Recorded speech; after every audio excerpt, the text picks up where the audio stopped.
সীমান্ত এলাকায় অপরাধ দমনে চট্টগ্রাম রামগড় সীমান্তে ছোট ফরিঙ্গা বিওপি স্থাপন করেছে বিজিবির রামগড় ব্যাটালিয়ন। সকালে ফটিকছড়ি উপজেলা দাঁতমারা ইউনিয়নের মধ্যবর্তী স্থানে যার উদ্বোধন করেন চট্টগ্রাম রিজিয়নের commander brigadier general Sohel Ahmed.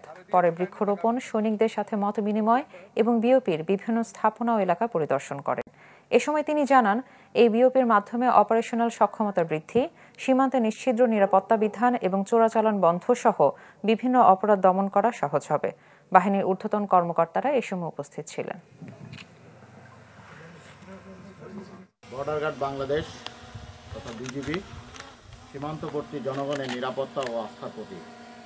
প্রত্যেক বিজিবি সদস্য সীমান্ত সুরক্ষা, মানব পাচার রোধ, মাদক ও চোরাচালান প্রতিরোধকল্পে 24 ঘন্টায় এবং সপ্তাহে 7 দিন এবং বছরে 365 দিনে সর্বদা সচেষ্ট আছেন।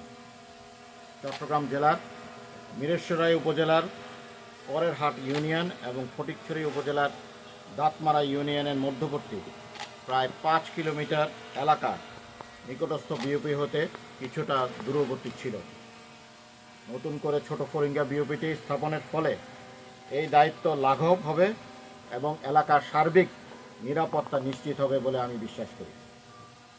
এর পাশাপাশি মাদক ও অবৈধ অস্ত্র পাচার এবং চোরাচালান সহ সকল সীমান্ত অপরাধ প্রতিরোধ করা আমাদের পক্ষে সম্ভব হবে বলে আমি বিশ্বাস করি। ছোট ফরিঙ্গা বিওপিটি উদ্বোধনের মাধ্যমে বিজিবির সক্ষমতা এবং বিশেষ করে রামগড় ব্যাটালিয়ন 43 বিজিবি এর আভিযানিক দক্ষতা আরও বৃদ্ধি পাবে।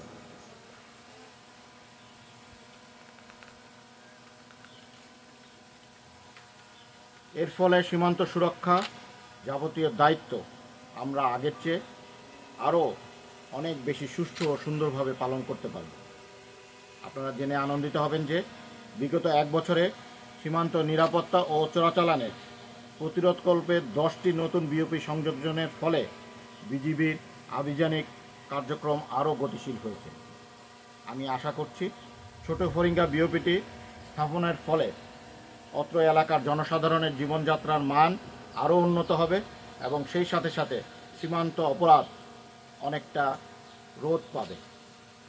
এছাড়াও আপনারা জানেন যে গত কয়েকদিন পূর্বে পার্বত্য চট্টগ্রাম এবং বিশেষত খাগড়াছড়ি জেলার একটি মহল থেকে ব্যাপক অস্থিতিশীল পরিস্থিতি ও সাম্প্রদায়িক দাঙ্গা সৃষ্টির চেষ্টা করা হয়েছে, যা সেনাবাহিনী ও বিজিবি সহ অন্যান্য আইন শৃঙ্খলা রক্ষাকারী বাহিনী এবং প্রশাসনের হস্তক্ষেপে নিয়ন্ত্রণ করা সম্ভব হয়েছে।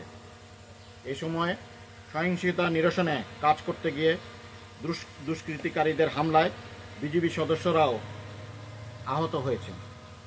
তবে সীমান্ত সুরক্ষার পাশাপাশি আভ্যন্তরীণ শান্তি শৃঙ্খলা এবং বিশেষত পার্বত্য চট্টগ্রাম পাহাড়ি ও বাঙালিদের মাঝে শান্তি এবং সম্প্রীতির রক্ষায় বিজিবি অত্যন্ত অতিরিক্তে যেরকম সৌহার্দ্যপূর্ণ এবং আস্থার সাথে কাজ করেছে, আমার দৃঢ় বিশ্বাস আমরা ভবিষ্যতেও সেই আস্থার সাথে কাজ করব, জনগণের আস্থার সাথে কাজ করব।